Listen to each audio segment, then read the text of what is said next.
Now sa ating tekstong gagamitin, hanguin natin sa 1 Samuel chapter 17,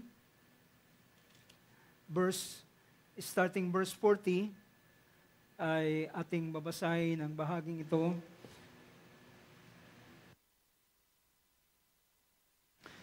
At kung inyo nakita ay basahin natin ang verse 40. Sabi rito ng verse 40,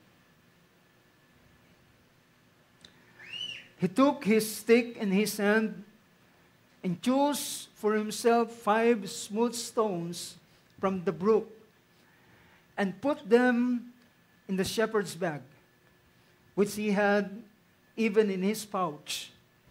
And his sling was in his hand, and he approached the Philistine. Then the Philistine came on and approached David with the shield bearer in front of him. And when the Philistine looked and saw David, he disdained him, for he was but a youth, and ruddy with a handsome appearance. The Philistine said to David, Am I a dog, that you come to me with sticks? And the Philistines cursed David by his gods. The Philistines also said to David, Come to me, and I will give your flesh to the birds of the sky and the beasts of the field. Then David said to the Philistine, You come to me with a sword and a spear and a javelin, but I come to you in the name of the Lord of hosts, the God of the armies of Israel, whom you have taunted. This day the Lord will deliver you up into my hands, and I will strike you down and remove your head from you, and I will give the dead bodies of the army of the Philistines this day to the birds of the sky and the wild beasts of the earth, that all the earth may know that there is a God in Israel. Praise God. Ang Diyos ang magdagdag ng blessing sa mga salita na ating binasa. Ang lahat ng magsabi, Amen? Praise God, mga kupo tayo sa oras na ito.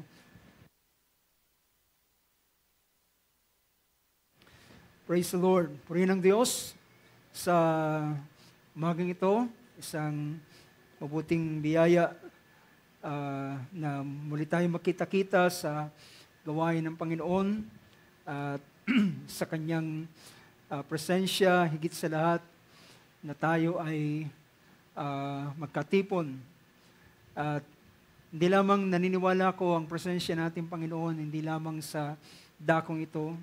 Ang presensya ng Panginoon ay kasama ng mga mananampalataya. How many can say amen to that? Sila ay kasama ang awit na nagsasabing, He abides, I'm rejoicing night and day, although I walk in the narrow way, because the Comforter abides with me. Abide in me. So nananahan siya sa atin, at bagamat lumalakad tayo sa mga narrow path, sa narrow way, hindi ganun ka-comfortable, pero sa biyaya ng Diyos ay siya ay kasama natin as our comforter. Praise God. So sa oras na ito ay dudulog tayo sa mga salita ng Panginoon. But as kung tanungin kayo, handa na ba kayo sa mga salita ng Diyos? Yes. At I hope ang mga salita ng Panginoon ay nagtuturo sa atin, nagbibigay sa atin ng kalakasan, kagalakan, at ito ay nagdadagdag sa atin ng karanasan o naghahamon sa atin sa mga bagong karanasan na dapat nating maranasan. Dahilan kung walang mga pagtuturo ng mga salita ng Diyos ay hindi natin alam kung ano yung pwede nating maranasan sa buhay spiritual. Dahilan hindi natin alam yung buhay, yung daan ng buhay spiritual. So sa mga nakaraang gawain natin ay ating napag-usapan sa dalawang magkasunod na gawain, ang Sunday and Wednesday service natin, ang may kinalaman sa And almost, I think, from last Wednesday, nung nakaraang linggo, hanggang Sunday, then nakaraang Wednesday, ay meron tayong nakafocus tayo sa imagination, ano ang factor o nagiging tulong nito at abag nito sa buhay ng isang tao at paano ito minsan nagiging nakakagawa sa tao para ang tao maging masama. Pero on the other side naman, ito ay nakakatulong para sa pananampalataya ng isang mananampalataya, paano siya lumago sa mananampalataya. At nakita natin last Wednesday, binigyan natin ng pansin yung paksang think as God thinks. Ang mag-isip tayo na kagaya ng pag-iisip ng Diyos. At yun ay may kinalaman kung paano tayo mananampalataya. Yun ang unang hakbang ng paglago natin o paglakas ng pananampalataya. Mag-isip ka kung paano ang Diyos nag-iisip. At paano natin nakikita ang kaisipan ng Diyos, makikita natin ito sa pamamagitan ng kanyang mga salita. So ito, ang banal na kasulatan, ito ay expression ng kaisipan ng Diyos.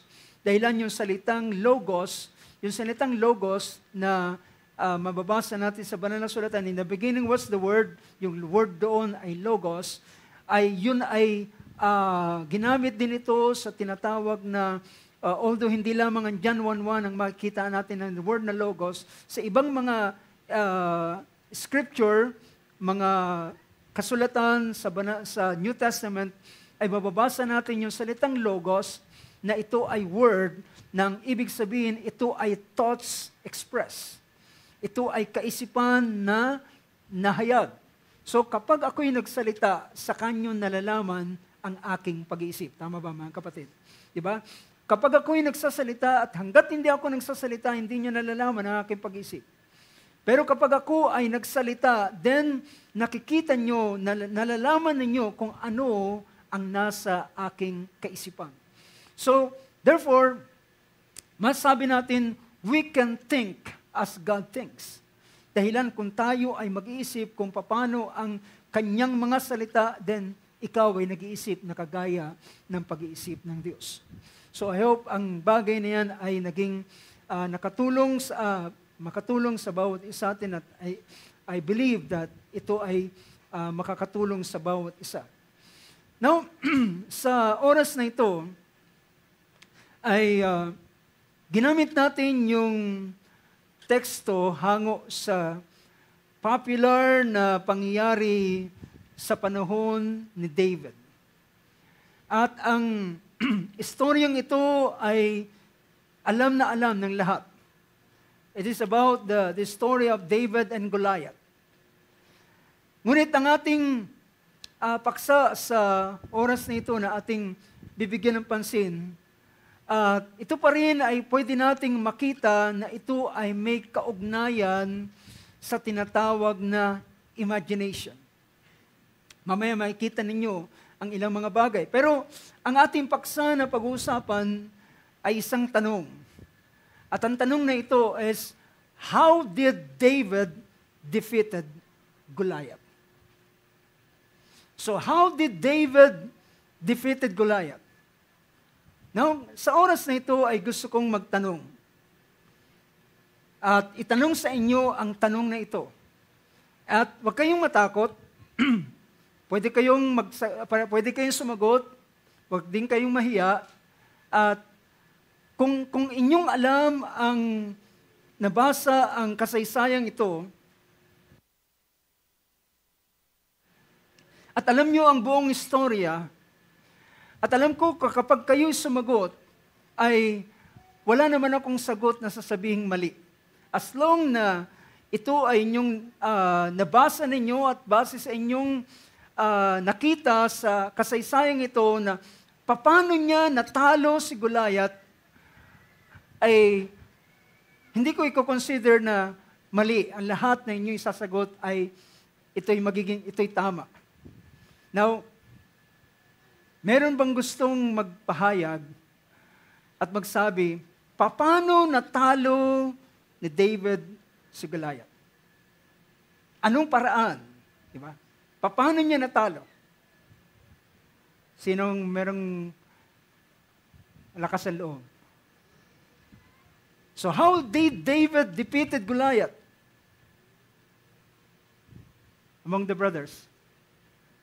Sinong magsasabi?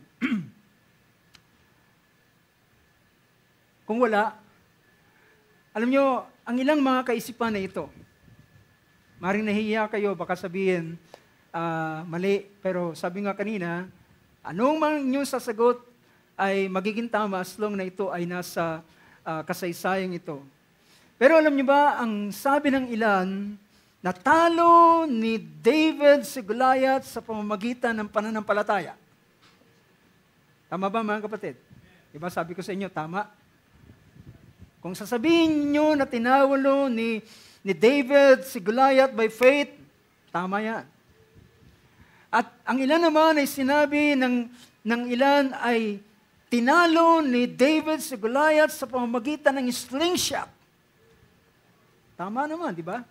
Bumagsak si Goliath at tinamaan siya dito sa kanyang noo at bumagsak.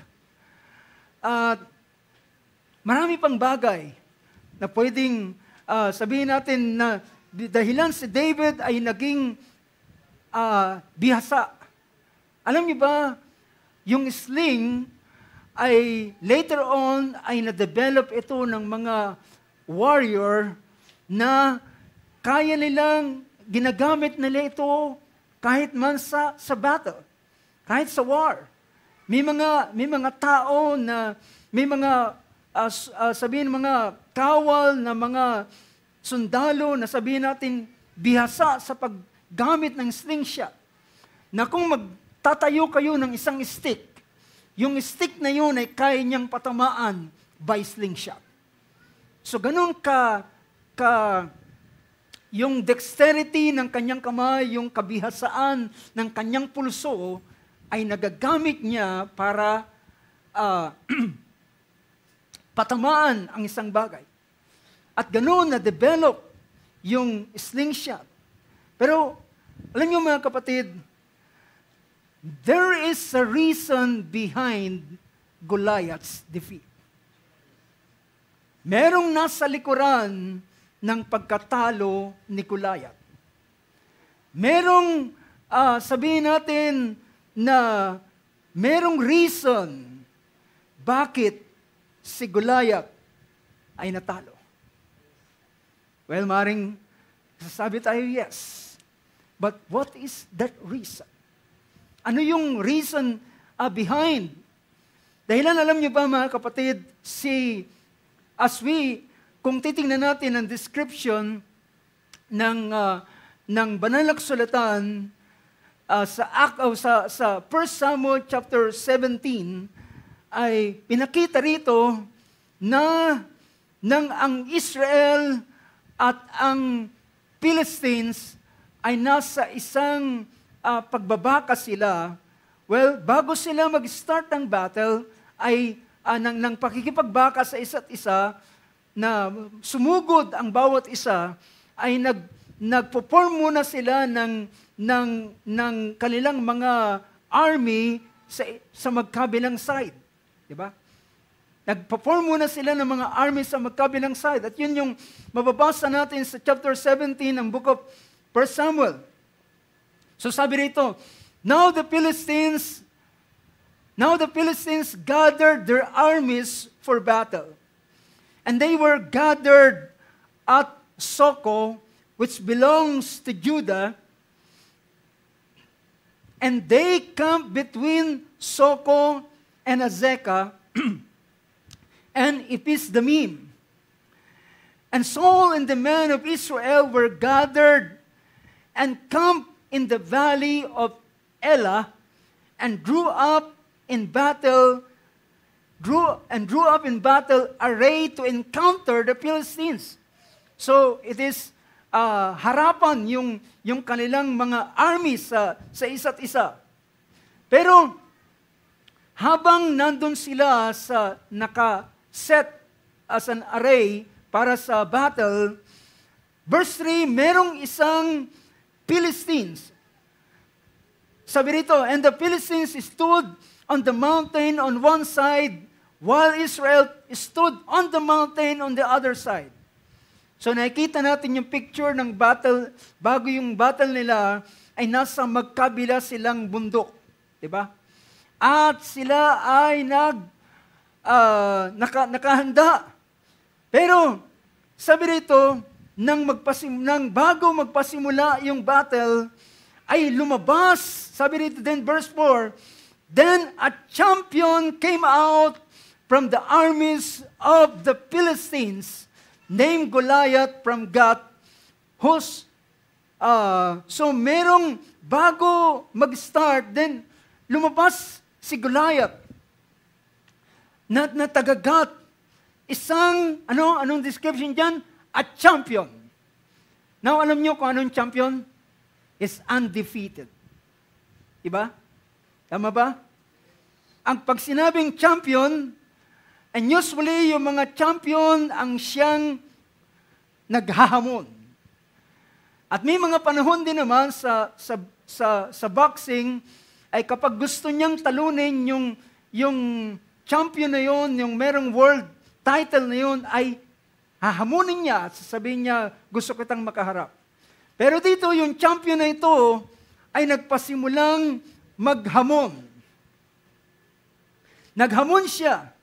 Then a champion came out from the armies of the Philistines named Goliath from Gath. At anong description sa kanya? Whose height was 6 cubits and a span. Yung cubits ay isang siko, ay ang taas niya ay 6 na cubit. So 6 na ganito. So kung susukatin nyo mula dito sa base ng 6 na ganito, 6 na siko o 6 cubit, ang conversion niyan is 9 feet and 9 inches ang kanyang taas. 9 feet, 9-footer. Mas mataas pa siya sa isang NBA basketball player. At siya ay considered as a giant. At siya ngayon ay naghahamon. At ang kanyang laki, sa laki pa lang matatakot ka na. Diba? 9 feet and 9 inches tall. At hindi lamang yan. Nandiyan na ba yung picture? Pero ako lang magdi-display sa... So sa description po ng chapter na ito, ay may kita natin na si Goliath, pinakita rito ng verse 5. He had a bronze helmet, and he had the bronze helmet. Tingnan niyo yung kanyang helmet ay a bronze helmet. Ibig sabihin ng bronze, tanso yan. So, he had a bronze helmet, and he was clothed with a scale armor. Yung scale armor ay para itong kaliskis na sapin-sapin o dugtong-dugtong. At makikita mo na ibig sabihin, kung meron ka mang espada at isasaksak mo sa kanya, ay baka bumaliko lang yung espada. At kung tatagain mo siya, tatama lang sa kanyang ulo, ay walang anuman na magagawa sa kanya. At sabi rito, he was clothed with a scale armor which weighed yung timbang ng kanyang armor is 5,000 shekels. 5,000 shekels of bronze. See? Tanso pa rin. He also had a bronze greave. Sabi rito. At, saan na yun? A bronze greave, verse 6, on his leg. Tingnan mo yung nasa bahagi ng kanyang hita. A bronze greaves. Thank you, brother.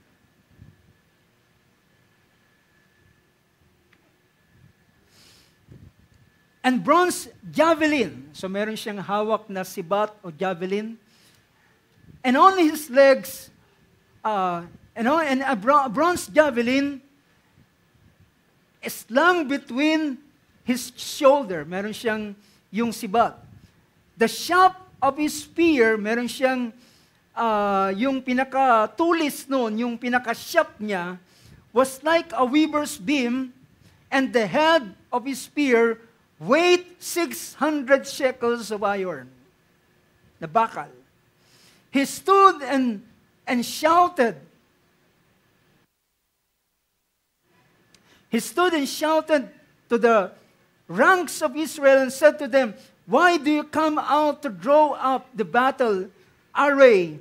Am I not the Philistines? And you servants of Saul, choose a man for yourselves and let him come down to me." So makikita natin dito pa lamang sa kanyang battle gear ay yung taas pa lamang niya ay matatakot ka na. Yung laki pa lamang niya at yung battle gear niya ay parang imposible mo siyang matalo. Dahilan saan mo siya patatamaan. At sa laki niya ay napakahirap na matatakot kang i-approach.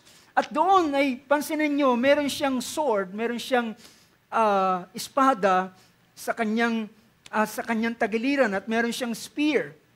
So, nang makita siya ng armies ng Israel, lahat sila ay nangatakot. So, pansinin, ang sabi doon sa verse sa verse 16 or doon sa verse 11, when Saul and Israel heard these words of the Philistines, they were dismayed and greatly afraid. Sila'y natakot.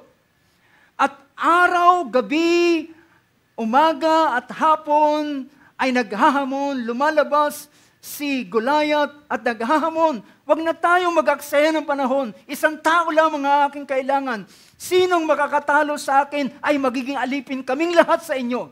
Ngunit kung matatalo namin ang inyong representative, lahat kayo ay magiging alipin. Well, mga kapatid, nakakatakot para sa oras na ito, para sa kanila, nakakatakot tumayo as a representative. Di ba? Di ba? Kapag ang ang bansa natin ay magpapadala ng isang representative sa SEA Games, sa ibang bansa, then siya nakasalalay sa kanya yung karangalan ng bansa. See? At least dala man lang siya ng silver o mas maganda kung ginto. Kung bronze ay kahit papano ay merong consolation. Pero kung matalo siya ay parang kabiguan ito. Pero dito, masigit ang pressure dahilan nakataya ang buong Israel kapag siya'y natalo. Magtakataya ang buong Israel, silang lahat ay magiging, alipid, servants. So, yan ang dahilan, lahat, paglabas ni Goliath, sa umaga, nagtatakbuhan yung mga armies, natatakot, nagtatago. Pero, pinakita rito, isang pagkakataon, dumating ang batang pastol na ito na si David. At sa hindi ito sabihin natin aksidente, ito ay pangyayari na niloob ng Diyos. Na inutusan ni Jesse si David na batang pastol na iwanan muna ang kanyang mga pastol na inaalagaan at kumustahin ang kanyang mga kapatid na doon sila Eliab, Abinadab, at si Shama na tatlo sa mga nakakatanda niyang mga kapatid. At magdala siya ng mga pagkain sa kanila at kumustahin ang kanilang kalalagayan. At samantalang si David ay naroon, sabi ng sabi ng verse 20, so nakita ninyo na yung klase ng kanyang armor. Pero balikan natin yung verse 23. Habang siya ay nagsasalita at kausap niya at nagdadala siya ng pagkain sa kanyang mga kapatid, ay muling lumabas ang champion na ito. And he was talking with them. Behold, the champion, the Philistines from Gath, named Goliath, was coming up from the army of the Philistines, and he spoke to these same words, and David heard them. Now, balikan ko uli yung illustration. Meron pa akong gustong bigyan ng pansin. Now, mga kapatid, nang ang Goliath na ito ay lumabas, muling nagtakbuhan yung mga kawal. When all men of Israel, verse 24, saw the man, they fled from him and were greatly afraid. Dahilan sino nga naman ang hindi matatakot? Sino nga naman ang hindi masisindak sa laki ng taong ito? At sa armor na kanyang suot-suot? At sa laki ng sibat na naroon sa kanya, at sa laki ng espada na naroon sa kanyang tagiliran. Sino ang hindi matatakot? Pero nang marinig niya ang ganitong paghamon, and sabi rito ng verse 25, then the men of Israel, sabi niya, the men of Israel said, have you seen this man? Nakita mo ba ang taong ito? Sabi niya, tutunay na siya ay kanyang hinahamak ang hukbo ng Israel. Kanyang inaalipusta. Ibig sabihin, kanyang kinukutya ang armies ng Israel. At mga kapatid, habang kanyang kinukutya ang armies ng Israel, at sabi roon, sabi niya, ang sino mang tao na tatalo sa taong yan, ay siya'y payayamanin ng hari at ibibigay sa kanya ang kayamanan at mapapangasawa niya ang anak ng hari. At magiging dakila siya sa kanyang, gagawin siyang malaya sa sambahayan ng Israel. So, what a privilege kung matatalo niya ang napakalaking higanteng ito. Pero nagtanong si David, ano ang gagawin sa taong makakatalo sa taong ito? At kinuwento nila, sinabi nila ang ilang mga bagay. Pero mga kapatid, si David is not after doon sa reward. Can you say amen to that? Hindi siya after doon sa reward, kundi siya ang nagdala sa kanya para tanggapin ang hamong ito ay hindi ang reward, hindi mapangasawa ang magandang anak ni Saul, hindi yumaman, hindi maging malaya. Kung ang kanyang ang dahilan kung bakit niya gustong tanggapin ang hamong ito ay dahilan nakita niya, kinukutya niya ang buong hukbo ng Diyos. Inaalipusta niya ang armies of Israel. Kanyang hinahamak at minamaliit. At ito ang nagdala kay David para ano? To accept the challenge.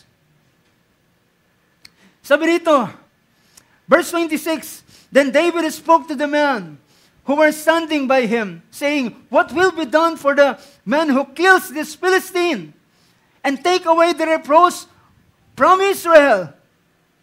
Anong gagawin sa kanya? Pero, alam niyo mga kapatid, ang nakikita ng mga kawal ni Saul ay ang napakalaking higante. Ito. Ang nakikita niya ay yung helmet. Nakikita niya yung breastplate. Nakikita niya yung covering doon sa kanyang hita hanggang sa kanyang paa, yung kanyang malaking javelin at yung kanyang sword na naroon sa kanyang tagiliran. Yun ang nasa view nila. Pero alam niyo ba mga kapatid, kung saan nakatingin si David? Alam niyo kung saan siya nakatingin? Hindi siya nakatingin sa laki Hindi siya nakatingin doon sa kanyang helmet. Hindi siya nakatingin doon sa armor na sibat at tabak na meron siya. Nakatingin siya sa isang bahagi ng taong ito. Ano ang kanyang nakikita? Babasahin ko mga kapatid sa verse 26 na ito. Sabi ng verse 26, matapos niyang sabi niya, what will be done for the man who kills this Philistine and take away the reproach from Israel? Tingnan ninyo ang point of view at ang imagination at ang nabubuo sa kaisipan ni David. Sabi niya, for who is this uncircumcised Philistine? Saan siya nakatingin? Sa helmet? Sa tabak? Sa sibat? Nakatingin siya sa isang parte lamang ng taong ito. Ano yun? Siya ay uncircumcised. Alam niyo ba mga kapatid kung ano ang kalalagayan ng isang uncircumcised? Ibig sabihin, ng isang uncircumcised, wala siyang proteksyon ng Diyos. Wala siyang defense. Dalawang beses na ginamit ito ni David. Sa verse 26, sino ang hindi tuling Pilisteyong ito? Who is this uncircumcised Philistine that he should taunt the armies of the living God? Na dudustain ang hukbo ng buhay na Diyos. At nang siya'y makarating kay Saul at nang kanyang i-present, nakarating kay Saul yung mga salita na sabi niya, ako ang haharap sa taong yan. Hindi siya nakatingin doon sa reward na ibibigay sa kanya.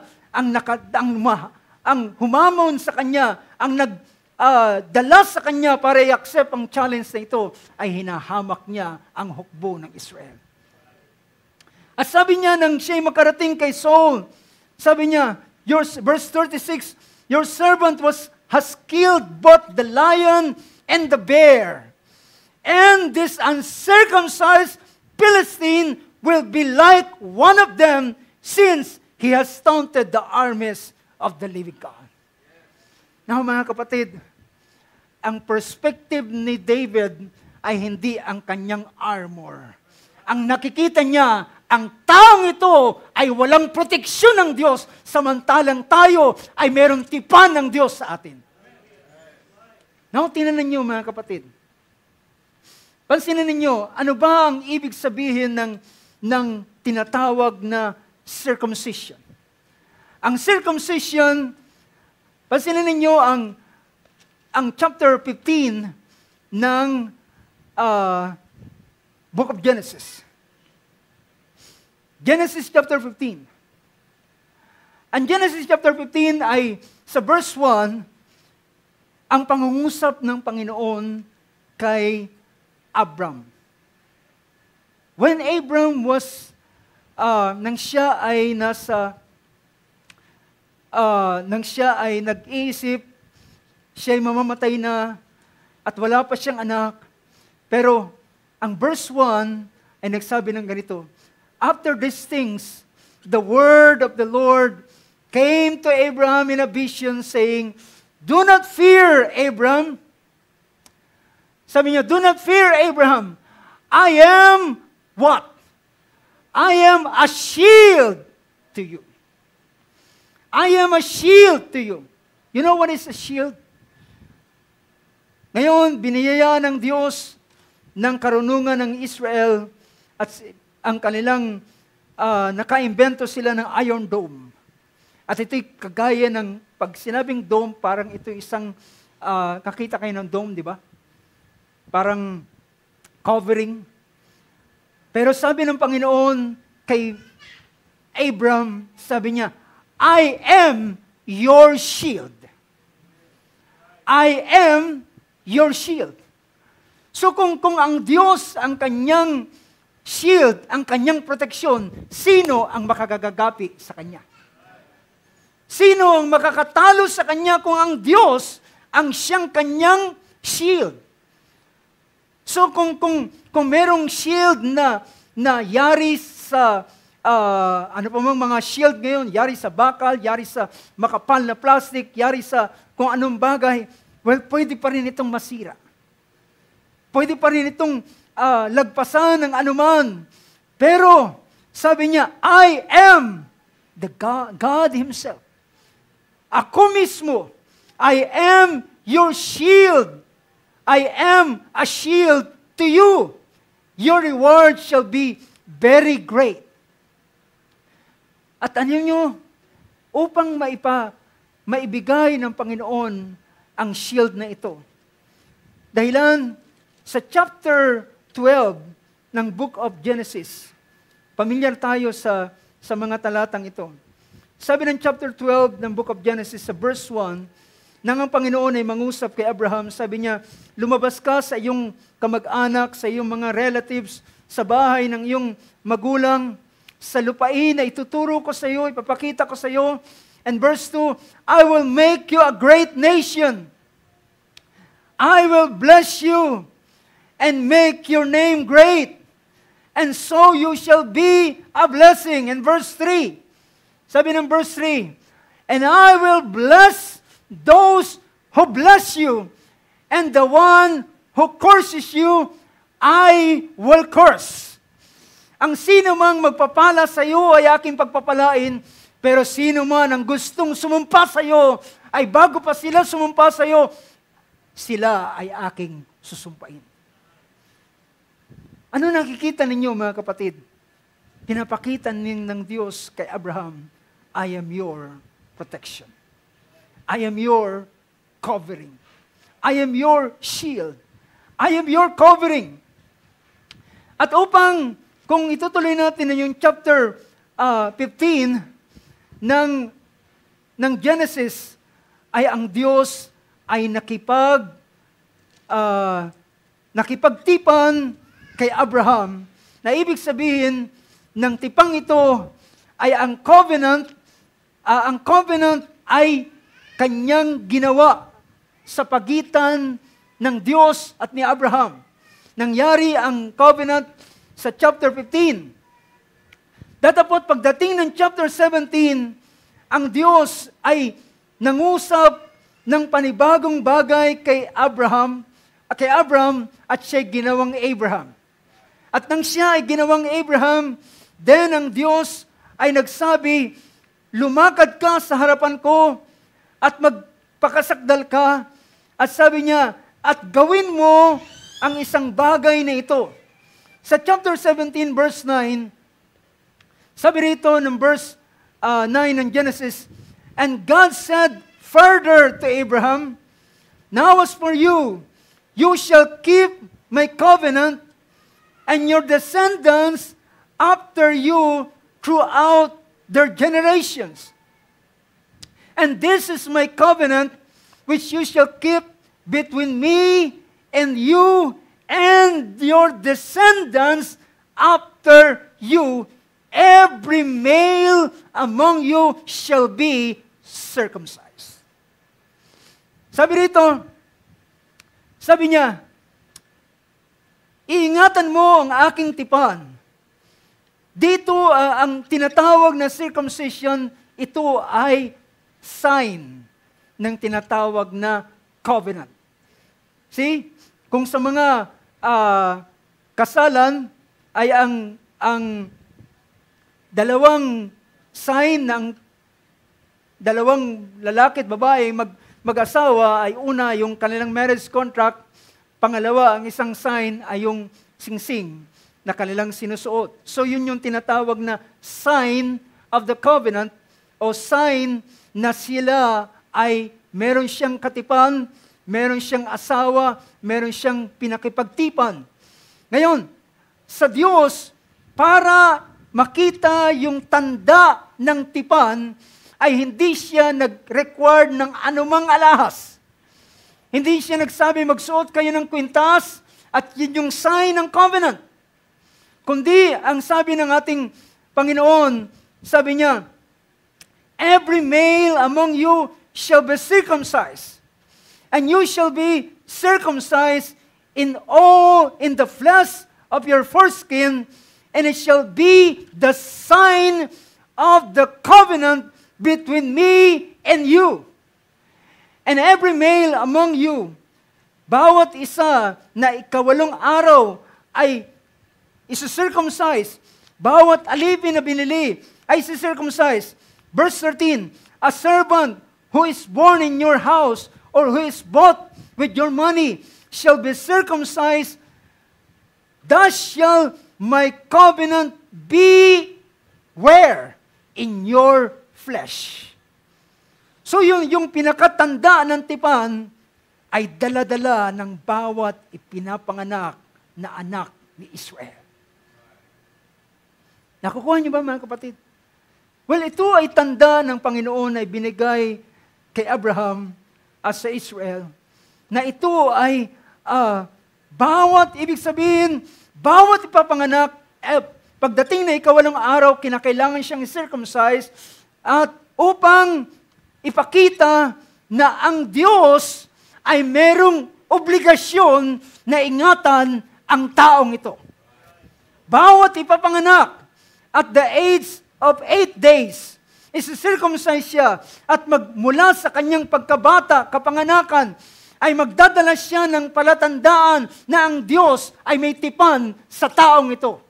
Ang Diyos ay meron siyang obligasyon sa taong ito upang siya ay ingatan, i-bless, at sino man ang magka-curse sa kanya ay susumpain ng Diyos. Well, mga kapatid, ang bawat lalaki na merong na taglay ang ganitong bagay, nakatatak sa kanilang katawan ang tipan ng Diyos at ang Diyos ay sila ay poproteksyonan. Kagaya ito ng umbrella, mga kapatid. Kahit umuulan, pwede kang lumusob sa ulan, pero hindi ka mababasa dahilan meron kang covering. Meron kang payong. At yun yung tinatawag na shield para hindi ka mabasa. Yung payong ay hindi, pag binuksan mo, hindi pinapahinto ang ulan. Ang payong pag binuksan mo, nandyan pa rin ang ulan, pero hindi ka nababasa. Why? Because you are under this covering. Now, alam niyo ba, kapag ikaw, ang isang anak ni Abraham na hindi circumcised, kinakailangan niyang mamatay. Mamamatay siya dahilan wala ang tipan ng Diyos sa kanya at wala ang proteksyon ng Diyos sa kanya. So makikita natin, bakit malakas ang loob ni David na harapin ang Goliath na ito samantalang siya ay napakalaki.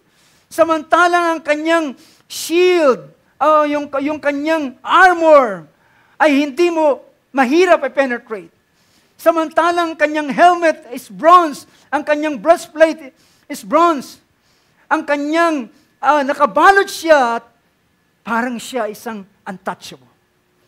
Pero para sa kanya, mga kapatid, hindi siya nakatingin sa anumang bagay. Nakatingin siya, sabi niya, ang taong ito ay walang tipan ang Diyos sa kanya. Doon, yun ang kanyang advantage, mga kapatid. Ang advantage si Goliath, malaki siya. Ang advantage si Goliath ay meron siyang bronze armor o bronze shield sa kanyang katawan. Meron siyang, ang advantage niya ay malakas siya, may espada siya, meron siyang sibat sa kanyang mga kamay. Pero ang disadvantage niya na pinakamalaki ay hindi siya circumcised. Ibig sabihin, wala siyang Diyos na magpoprotekta sa kanya. Ibig sabihin, siya ay hubad sa harapan ni David. At anumang paraan, siya ay pwedeng saktan ni David. And tingnan ninyo ang statement ng lalaking ito. So I hope, makita ninyo mga kapatid, ano ang perspective ni David sa oras na yun. Bakit niya natalo si Goliath?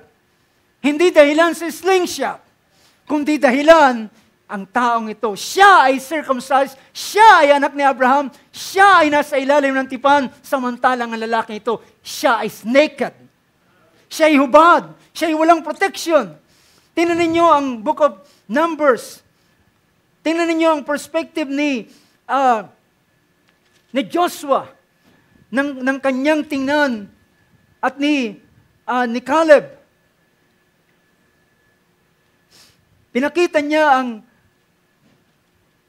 sabi rito, habang ang Israel ay naroon sila sa kanilang pagpapahayag ng masamang balita, isa sa statement na pinahayag doon ni Joshua at ni Caleb, pagkatapos ng kanyang pagpaprotection o pagpapahayag ng ganito, sabi rito ng verse 6 ng chapter 14 ng Book of Numbers. Joshua the son of Nun and Caleb the son of Jephunneh, of those who had spied in the land, tear their clothes, and they spoke to all the congregation of the sons of Israel, the lands which we passed through to spy out is an exceeding good land. If the Lord is pleased with us, then He will bring us into this land and give it to us, a land which flow with milk and honey. Only do not rebel against the Lord, and do not fear the people of the land, for they will be our prey, and their protection has been removed from them. Their protection has been removed from them. Ang protection na yun ay sabi niya, inalis na ng Diyos ang kanilang protection. Pag sinabing protection, mga kapatid, sa panahon ng battle, may mga pinagtataguan sila. Di ba? May mga lugar sila na pinagtataguan. At kapag inalis mo yung pinagtataguan nila, magiging bare sila at magiging prone na sila ay mamatay. And their protection has been removed from them, and the Lord is with us. Do not fear them. Ang Panginoon ay kasama natin, inalis na ng Diyos ang protection nila. Alam niyo ba na ang ganitong bagay, ang eksaktong sinasampalatayanan ni Joshua at ni Caleb ay siyang kasalukuyan na nangyayari doon sa loob ng Jericho. Diba? Anong nangyayari? Habang nakikita nilang Israel, habang sila ay nag-advance, habang sila ay pumaparoon galing sa Egypt, ang Red Sea ay nahati, dumaan ang Israel, ang mga hari doon ay sinako, ay pinatay nila, ang mga malalaking mga hari, ay pinatay nila. Now, nanlulumo na ang puso ng mga taga-Jericho. At yun yung expression na sinabi ni Rahab, ang aming lakas ay nawala sa amin. Dahilan alam namin na ang lugar na ito ay ibinigay na sa inyo ng Diyos. Now, mga kapatid, nang si David ay tumingin, hindi niya nakita ang malaking higanting ito. Ang nakita niya, wala siyang proteksyon. Ang nakita niya, wala siyang Diyos. Ang nakita niya ay walang magsasanggalang sa kanya. You know, mga kapatid, sabi ng Banal na Kasulatan, nang magpasimula niyang harapin si Goliath, na ang Pilisteo ay nagpasimulang nag-approach sa kanya. At nang siya ay makita, nagpasimulang nagtawa ang malaking higanting ito. Sabi niya, bakit ka naparito? Ano ko, aso? Bakit may dala kang patpat para ako patakbuhin? Sabi niya, habang kanyang nilalait si David, sabi ng verse 42, nang makita niya si David, hinamak niya siya isang bata, isang magandang lalaki na sa kanyang pangangatawan. At sabi ng Pilisteo, ako ay aso ba? Bakit niyo ko pinadalhan ng bata? Sabi niya, ngunit, sabi ng the Philistine also said to David, halika rito. Ibibigay ko ang iyong katawan sa mga ibon sa iyong papawid at ipapakain ko sa mga hayop sa parang. Well, mga kapatid, ang mga salita ng higanting ito ay nakakatakot. Pero malalaking salita, but empty words. Do you get my point? Nakakita kayo ng mga salita, pero walang laman yung kanilang sinasabi. And that's the word of this Philistine. Ang salita ng Pilisteyong ito are empty words. Walang laman, walang anuman. Pero nang si David ay magsalita, ay nagsabi siya, then David said to the Philistines, you come to me, verse 45, with a sword and a spear and a javelin, but I come to you in the name of the Lord of hosts, the God of the armies of Israel, whom you have taunted, whom you defy, na iyong hinahamak. Na mga kapatid, kapag ikinabit yung salitang Israel, ay sila ay pinili ng Diyos. Sila ay hukbo ng Diyos. Sila ay anak ni Abraham. At sila ay nasa ilalim ng tipan ng Diyos. At ang bawat isang nasa Israel, they are all circumcised. And the covenant of their God is in their flesh. At ang bawat isa ay merong obligasyon ang Diyos sa kanila. And this is the perspective of David. Ito ang nasa kanyang imagination na kanyang sinasabi. Sabi niya, ikaw ay lumaharap sa akin, may tabak, may sibat, may spear. But ako, haharapin kita sa pangalan ng Panginoon ng mga hukbo. See, ang pinaka-commander-in-chief, ang captain of the host ng Israel ay hindi ang sino man general, ang Diyos mismo. It is God Himself. Siya ang nagbibigay ng order. Bakit natalo ang Ai? Ang Diyos ang nagbigay ng order sa kanila. Ang Diyos ang nagbigay ng tactic na ito. Lusubin niyo siya, maiwan ang kalahati, magpahabol sa kayo, pero yung kalahati ay naroon sa likuran. At kapag lumabas na lahat ang buong Ai, sumugod ang kabilang bahagi at sunugin ang Ai. And that's what happened. Well, mga kapatid, because the captain of the host, hindi si Joshua. Hindi ang sinumang general, ang Diyos mismo. Na niluhuran ni Joshua, sinabi niya, ano ang sabi ng Panginoon sa akin? This is the captain of the host. Sabi niya, hinaharap kita in the name of the Lord God of hosts, the God of the armies of Israel, whom you have taunted. This day, nagpasimula niya ng ginamit, mga kapatid, ang nasa kanyang imagination. At sabi niya, this day, the Lord will deliver you into my hands, and I will strike you down and remove your head from you. Sabi niya, paano mo tatanggal ang ulo niya? Kaya mo bang tanggalin ang kanyang ulo sa pamamagitan ng sling? Well, mga kapatid, tingnan niyo ang imagination na naroon sa vision ni David. Anong nasa kanyang pangitain? Anong nasa kanyang vision? Nasa kanyang vision, ibinigay ka ng Diyos sa aking kamay. Pupugutin kong yung ulo. Ibibigay ko sa ibon sa himpapawid. Sabi niya, I will strike you down. I will strike you down. Pansinin niyo yung verse na yan. I will strike you down. Ibabagsak kita.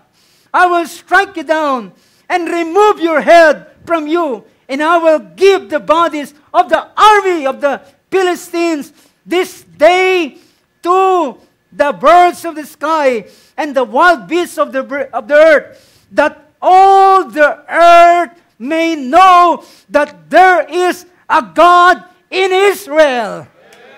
Amen. Ngayon, makikita ng buong mundo na merong Diyos sa Israel. At ang Diyos na ito ay kanilang captain of the host. Amen. And that all this assembly may know, ang buong assembly ng Israel, ng Philistines, that all this assembly may know that the Lord does not deliver by sword or by spear, for the battle is the Lord's, and He will give you into our hands. Amen. Dahilan, mga kapatid, hindi siya nakatingin sa anumang bahagi, hindi sa ulo, hindi sa armor, nakatingin siya sa isang bahagi. Ang taong ito, hindi siya tuli, hindi siya circumcised, wala siyang covenant ng Diyos. Bakit siya magmamalaki? Wala siyang karapatang magmalaki dahil wala siyang Diyos na magpoproteksyon sa kanya. This day I will strike you down and I will remove your head from you. At nang sabi ni Goliath, tama na ang satsa, tama na ang daldal. Pasimulan na natin ang battle. Sumugod si Goliath at inilagay ni David, kumuha siya ng 5 makikinis na bato mula sa brook at inilagay niya sa kanyang shepherd's bag. At inilagay niya ang unang isang bato. Mga kapatid, hindi ito 5 para kung nagmintis yung isa, meron ka pang 4. Pag nagmintis yung pangalawa, meron ka pa 3. Well, mga kapatid, this is a sure shot. This is a sure shot. Dahilan, hindi ito sa lakas at galing ng isang slinger. Ang kanyang pinanghahawakan ay hindi ang kanyang galing, ang Diyos na naroon sa kanya. At mga kapatid, alam niyo ang sabi ng banal na kasulatan, kapag ikaw ay lalakad sa kalooban ng Diyos, anuman ang hawakan ng iyong kamay, ay i-bless ng Panginoon. Whatever your plan, hindi tinuruan ng Diyos si David kung anong kanyang gagawin, pero yung plano ni David ay in-honor ng Diyos. Kinuha niyang isang bato, nilagay sa kanyang sling, at kanyang pinaikot, at kanyang pinakulawalan, at humulagpos. At alam niyo mga kapatid, kung ating titingnan, ang nag-iisang portion na pwedeng kanyang tamaan ay hindi pwede ang kanyang ulo. Hindi pwede dito sa bahaging ito. Hindi rin pwede sa dibdib. Hindi pwede sa kung saang bahagi lamang. Dahilan lahat ay protektado. Ang pwede niya lamang patamaan ay ang bahaging ito ng kanyang ulo. At ang portion ng kanyang forehead. At yun, ng kanyang ipinakawala, ang kanyang inasinta ay walang iba kundi ang kanyang forehead.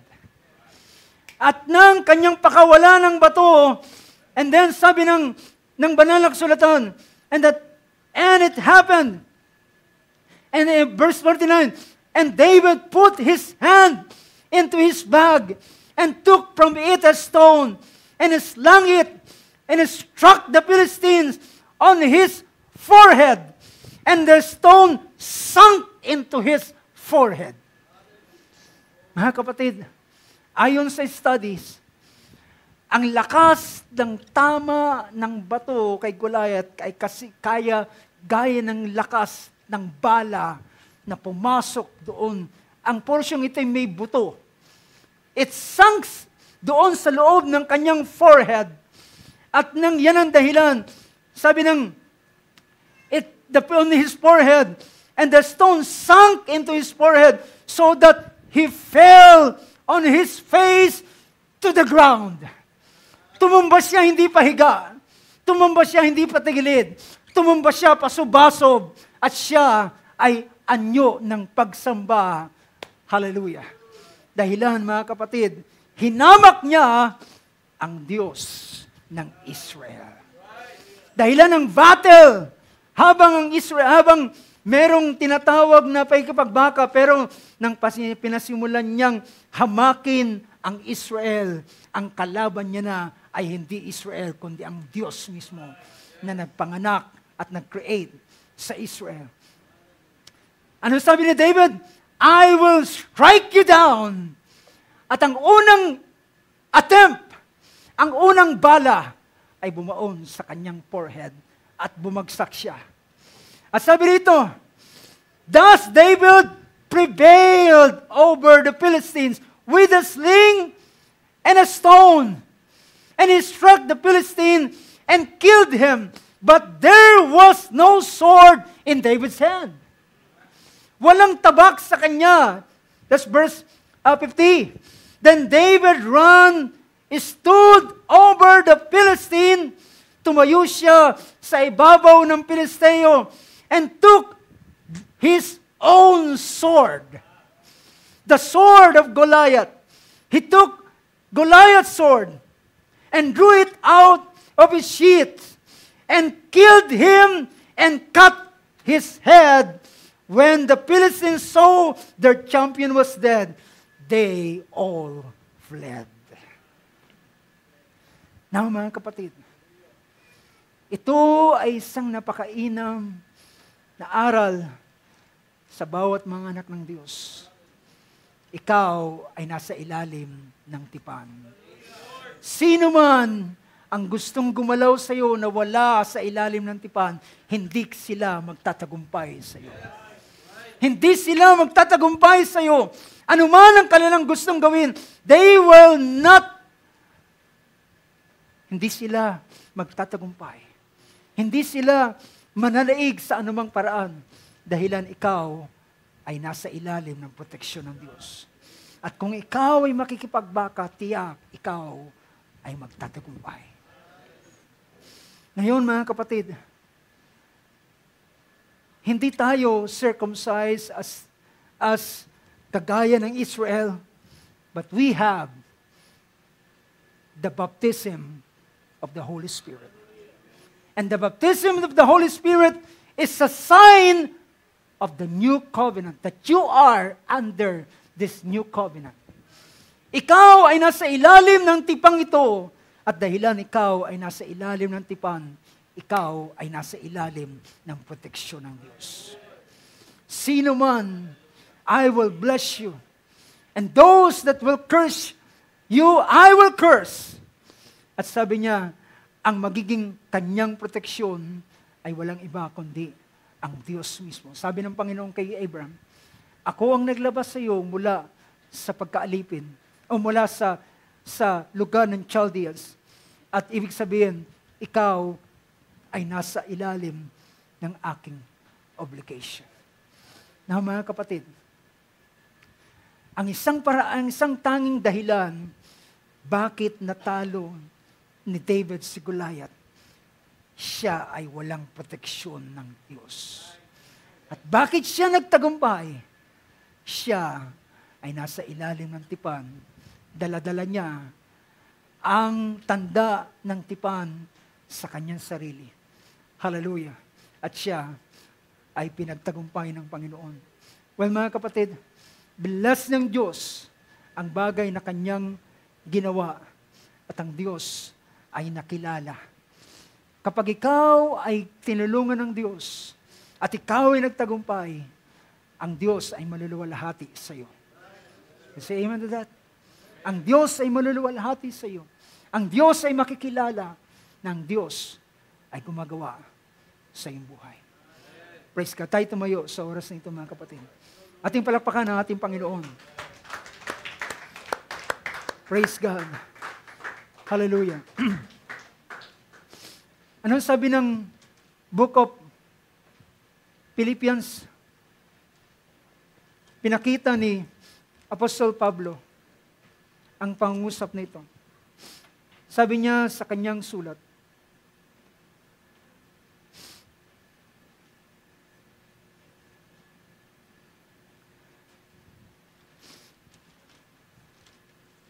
pinahayag niya ang ganitong bagay. I just want to read this bago tayo. Verse 3 ng chapter 3 ng Book of Philippians. Pwedeng display lang ang bahaging ito. Anong sabi riyan? Verse 3, for we are the true circumcision who worship in the Spirit of God and glory in Christ Jesus and put no confidence in the flesh. We are the true circumcision. And this true circumcision ay nangyari dahilan ng Espiritu ng Diyos ay binigay niya sa iyo as a sign of the covenant na ikaw ay saan ka man makarating, ikaw ay nasa ilalim ng proteksyon ng Diyos. As long na ikaw ay mananatili sa ilalim ng covering na ito. Diba? Manatili ka under this covering. At ang dugo ng Panginoon ay kanyang gagawing proteksyon sa iyo. Sabi ng banal na kasulatan, His pleasure, His favor will be your protection. Hallelujah. Blessed be the name of Jesus. Hallelujah. Bayan natin, awitin ng awit na muli ating inawit kanina. Purify my heart. Sing this. Let's sing this song. Tayo dumulog sa panalangin sa oras nito. Alam mo ba kung sino ka, kapatid? Ano ang ginawa ng Diyos sa iyo? Anong klaseng proteksyon ang ginawa ng Panginoon sa bawat isa na kanyang mga anak? Kung ang bawat isang anak ni Israel ay nasa ilalim sila ng proteksyon, na tiyak na sila ay tatanggap, hallelujah, ng blessing ni Abraham. Dahil ang bawat kapanganakan ay merong circumcision ay sinasagawa. Yan ang dahilan bakit ang bautismo ng Espiritu Santo ay binigay din sa bawat isa atin. Ng Espiritu Santong yan ang siyang tanda na ikaw ay nasa ilalim ng tipan. Ang Espiritu Santo ay tanda na ikaw ay kanyang iingatan. I-preserve, iingatan hanggang sa araw ng kanyang pagparito. Hallelujah. Tayo dumulog sa panalangin ng Diyos. Lord God, dalhin mo kami sa realization na kagaya na David, Lord. Dalhin mo kami sa perspective. Dalhin mo kami na kagaya sa vision na nakikita ni David. O Lord God, malimit ang namumuo sa aming imagination ay dahilan nakikita namin ang aming kahinaan. Nakikita namin na tila hindi namin kaya na magpatuloy sa ganitong bagay. Ngunit Panginoon Diyos, hallelujah, baguhin mo ang aming perspective, Lord. Baguhin mo, Panginoon, ang aming pag-iisip. At mag-isip kami na kagaya ng pag-iisip mo sa huling maaaraw nito. Kung ano ang iniisip mo sa amin, ay yun mo kagayon ang maging aming kaisipan sa aming pagbubulay-bulay. At kung kami man ay dumaan sa mga gulayat ng aming mga buhay, Panginoon, ay hindi kami matakot. Dahilan, alam namin ang gulayat na ito ay aming mapagtatagumpayan. Dahilan, hallelujah, walang proteksyon. Hallelujah, siya'y dumadaan lamang at siya'y nakahambalang sa aming daan. Pero siya ay aming gagapiin. Siya ay aming babagsak. At siya ay aming, hallelujah, mapagtatagumpayan sa pamamagitan ng Diyos na aming pinaglilingkuran. Panginoon, dalhin mo in this vision ang iyong mga anak. Dalhin mo, Lord God, hallelujah, sa ganitong pangitain ang iyong mga lingkod sa uling maaraw nito. Bayaan mo, Lord, ang inspirasyon ay lagay mo sa kanilang puso. Ang inspirasyon, ang nakasilaw kay David ay hindi ang magandang anak ni Saul, hindi ang kayamanan na nag-aantay sa kanya, kundi ang naka-attract ng kanyang pansin, hinahamak ng hindi tuling Pilisteyong ito, ng taong itong walang tipan ng Diyos. ang hukbo ng Diyos na nasa kanila ang proteksyon ng Panginoon. At Lord God, nang siya'y humakbang, siya'y nagtagumpay. Panginoon, bawat hakbang na aming gagawin, bawat pag-uunatan ng aming kamay ay yung pagpapalain. Bawat tutungtungan ng aming mga paa ay binigay mo na sa bawat isa sa amin. Dahilan ikaw ang siyang nangunguna sa iyong mga anak, O Diyos. Bless this, hallelujah. Bless the saints, Lord. Bless this church, Lord God. Lagyan mo kami ng ganitong pananaw at pangitain sa uling maaraw nito. Huwag kaming mag-isip at tumingin na kagaya ng mangmang na hindi nakakalam ng kalooban ng Diyos. Kundi tumingin kami na kagaya ng pantas na kagaya ni David na nalalaman ang kalooban ng Panginoon sa aming buhay.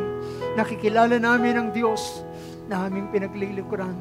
O Panginoon, hallelujah, sa iyo ibinibigay ang pagdakila at pagpapasalamat sa pangalan ng aming Panginoong Kristo Jesus. Amen and amen. Once more, Refiner's Fire.